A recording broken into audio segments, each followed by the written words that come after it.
사람이 살아가면서 반드시 만나야 될 사람 중에 하나가 스승입니다. 어떤 스승을 만나느냐에 따라 그 사람의 인생이 꽃을 활짝 피우기도 하고 피지 못한 채 져버린 꽃이 될 수도 있습니다. 혹은 잘못된 꽃을 피울 수도 있습니다.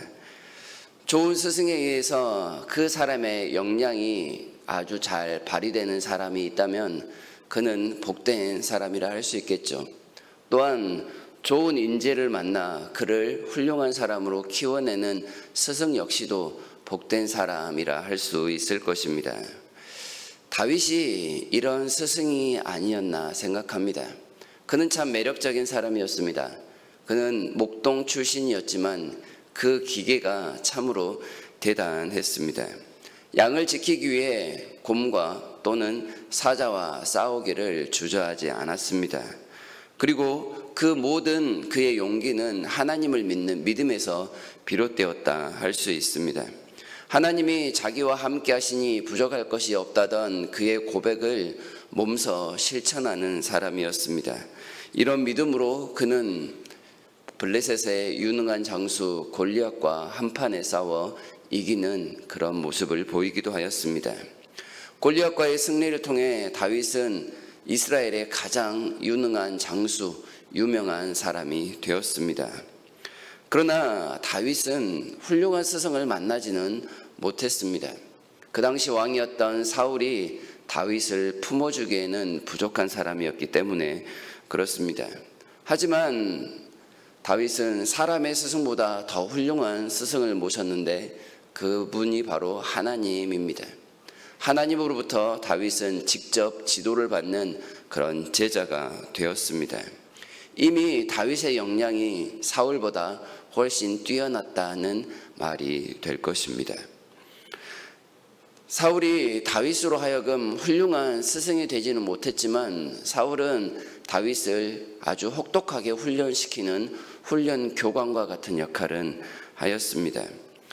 참 스승이신 하나님만을 바라볼 수 있도록 다윗에게 계속해서 어려움을 주는 그런 역할을 감당하였지요. 하나님의 손에 붙들린 사람이 하나님께 직접 지도를 받는 다윗이 어떠한 성품과 인내력을 갖추어야 하는지 사울을 통해 참 많은 것을 배웠기 때문에 그렇습니다. 사울에게 혹독한 시련을 겪는 동안 다윗은 혼자가 아니었습니다. 그 주변으로 사람들이 하나씩 모이기 시작했는데요. 사울에게 쫓기던 그 순간부터 그는 수백 명을 거느린 공동체의 우두머리가 되었습니다. 사무엘상 22장 2절을 보시면 이런 말씀이 있습니다. 환난당한 모든 자와 빚진 모든 자와 마음이 원통한 자가 다 그에게로 모였고 그는 그들의 우두머리가 되었는데 그와 함께한 자가 400명가량이었더라. 사울에게 쫓겨서 이 방랑 생활을 시작하던 무렵에 이 다윗의 모습이었습니다. 그 주변으로 많은 사람들이 모였습니다. 그 많은 사람들의 지도자가 되었고 스승이 되어준 사람이 바로 다윗이었다, 이렇게 볼 수 있습니다. 소인배 주변에는 소인배들만 모입니다. 하지만 영웅 주변에는 영웅들이 모이기 마련이죠. 유능한 장수였던 이 다윗 주변에 싸움 깨나 한다는 사람들이 모이기 시작했습니다. 다윗은 단순히 싸움만 잘하는 사람은 또 아니었습니다. 지혜와 덕을 갖춘 인물이었습니다. 그는 앞서 나아가 하나님을 신뢰했고 약한 자들을 돌보아주는 그런 덕도 갖춘 인물이었습니다. 이런 다윗의 지도력 하에서 그 주변에 모였던 수많은 사람들이 그들의 참 역량을 발휘하기 시작했습니다. 세상에 반감과 불만을 가졌을 법한 사람들이 다윗을 스승으로 모시면서 그들의 인생에 꽃을 피우기 시작한 것입니다. 세상을 그저 떠돌아다니기만 하였다면 싸움 좀 잘하는 그들의 모습 때문에 세상에 문제나 일으켰을 법한 사람들 혹은 도적대가 될 법한 사람들이 그런 헛된 인생이 아니라 아주 복된 인생으로 바뀌었다라는 말입니다.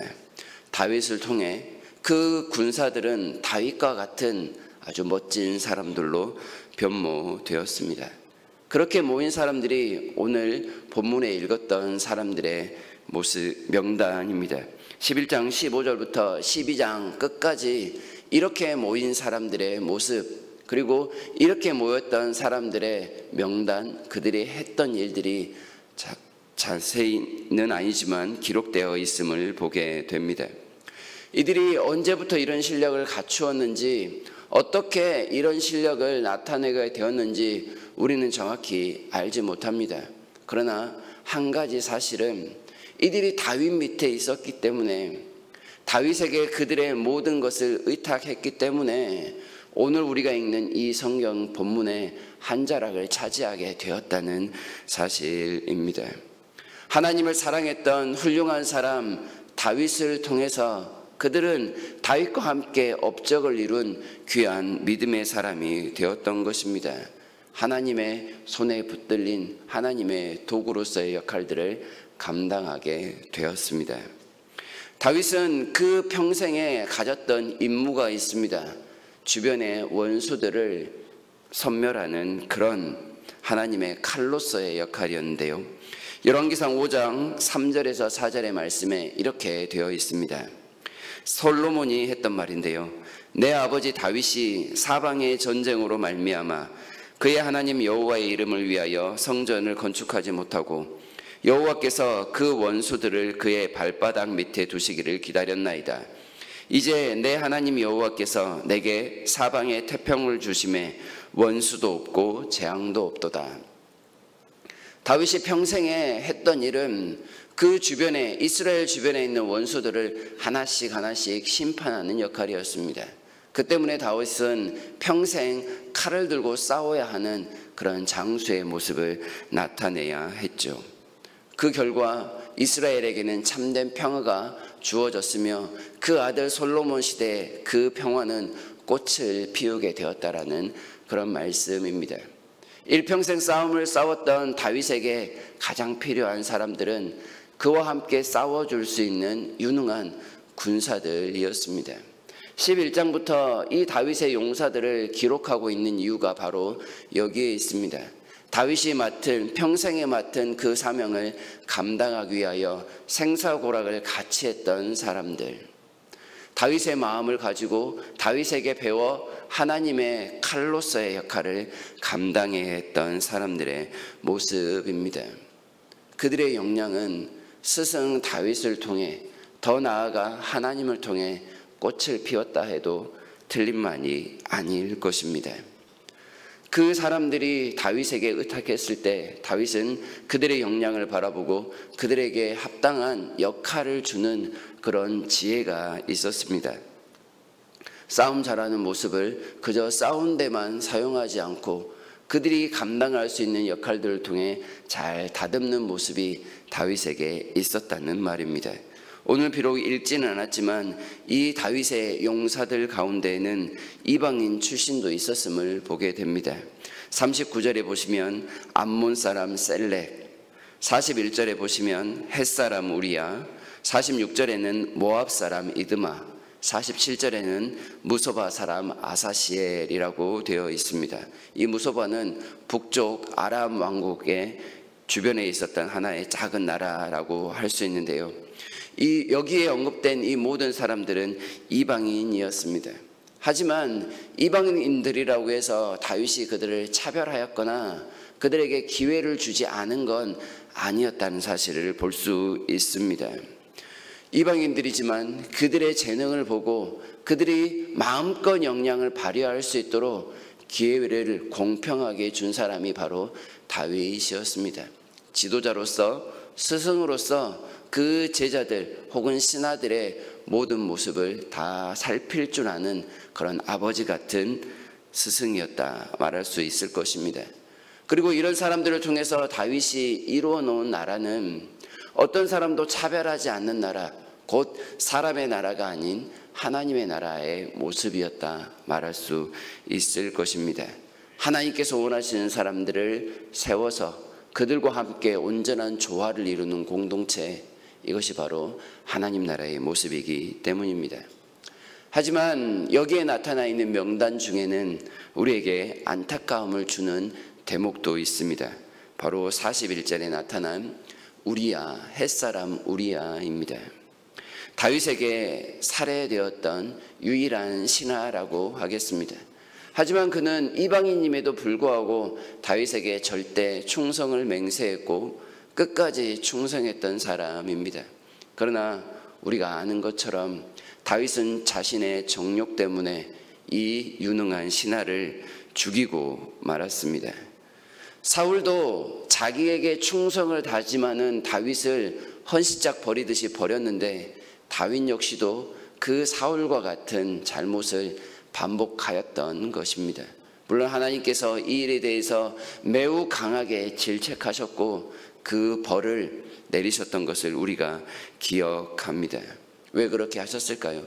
하나님께서 다윗을 통하여 세우실 그 나라에서는 한 사람도 소중하지 않은 사람이 없음을 한 번 더 강조하기 위함이라 할 것입니다. 하나님께서 불러 세우신 사람인데 함부로 다윗이 용도 폐기할 수는 없기 때문입니다. 모든 사람이 하나님 앞에서 인격적인 관계를 맺고 있는데 그가 더 권력을 가지고 있다고, 그가 더 앞섰다라고 해서 아무나 폐기할 수 있는 권한이 없다는 걸 우리에게 알려줍니다. 명단만 나타나 있는 사람들이기도 합니다. 이 사람들이 어떻게 어떤 인생을 살았는지 우리는 다 알지 못합니다. 그러나 이들이 성경에 기록될 만큼 복 있는 사람이 될 수 있었던 건 하나님의 사람 다윗을 만났기 때문이라고 말씀드릴 수 있습니다. 다윗을 통해 하나님의 통치를 배웠을 것입니다. 다윗을 통해 그들 역시도 하나님의 붙들릴 수 있었을 것입니다. 이것이 오늘 우리가 생각해야 될 내용입니다.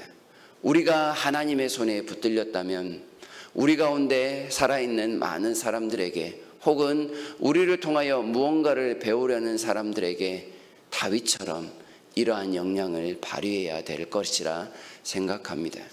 우리가 부모로서 스승이 되었다면 자녀로서 제자가 된 우리의 다음 세대들에게 이런 멋진 스승의 모습, 멋진 지도자의 모습을 나타내야 할 것입니다.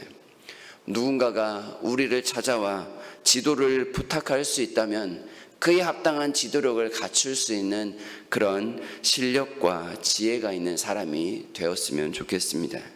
누군가의 역량을 마음껏 꽃피우게 할 수 있는 그런 온전한 지도력을 갖출 수 있는 사람이 또한 되었으면 좋겠습니다.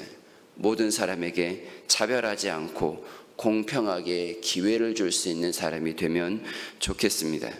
각 사람의 수고를 알고 그들의 역량을 알고 그들을 한 사람 한 사람 가장 귀하게 대해줄 수 있는 그런 사람이 또한 되었으면 좋겠습니다. 그리하여 공동체에 유익을 주고 공동체를 더욱더 굳건히 세워가는 일에 앞장설 수 있는 그런 지도자가 되었으면 좋겠습니다. 다윗을 만난 사람들처럼 여기에 모인 우리 모두가 먼저 그렇게 삶을 살아갈 수 있다면 우리가 속한 이 공동체가 더욱더 복될 것이며 세상에서도 우리의 공동체는 더욱더 힘을 얻을 수 있으리라 확신합니다. 하나님을 만난 사람으로서 자긍심을 가질 수 있었던 다윗의 사람들과 같이 오늘날 우리를 만난 사람들이 당신을 만나서 좋았습니다, 행복했습니다, 하나님을 만날 수 있어서 감사했습니다 라는 고백을 나타낼 수 있는 귀한 인물들이 되실 수 있기를 주님의 이름으로 축복합니다.